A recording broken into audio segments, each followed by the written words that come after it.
Ko'p uyqu quvvat beradimi? Yoki biz quvvat sarflamaslik uchun ko'p uxlaymizmi? Uyqu haqiqatdan quvvat beradi. Ha, uyqu organizm uchun eng asosiy zaryadlanish jarayoni. Uyqu vaqtida miya tozalanadi, nerv tizimi tiklanadi, tana energiya yig'adi. Ya'ni tana o'zining biologik soatiga ko'ra tiklanadi. Natijada energiya oshadi, fikrlash yaxshilanadi, kayfiyat ko'tariladi. Lekin ko'p uxlash ham energiya bermaydi. Agar inson juda ko'p uxlasa, baribir charchoq his qilsa, bu allaqachon boshqa holat. Buning belgilari 8-10 soat uxlab ham charchoq, uyg'onganda og'irlik, hech narsaga kuch yo'q.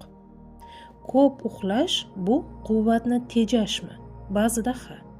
Inson hayotdan qochganda, stress ko'p bo'lsa, ichki bosim bo'lsa, miya himoya rejimiga o'tadi. Ya'ni muammodan qochish, faoliyat o'rniga uyquni tanlash. Qanday farqlash mumkin? O'zingizga qarang. Sog'lom uyqu 6-8 soat yetadi. Uyg'onganda yengillik bor, kun davomida energiya bor. Qochish sifatidagi uyqu: ko'p uxlaysiz, lekin baribir charchoq, uyg'onish qiyin, hayotga qiziqish pasaygan. Eng muhim haqiqat: uyqu energiya manbai, lekin ortiqcha uyqu energiya belgisi emas, balki muammo belgisi bo'lishi mumkin.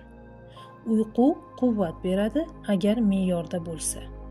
Ko'p uxlash ba'zida qochish yoki charchoq belgisi.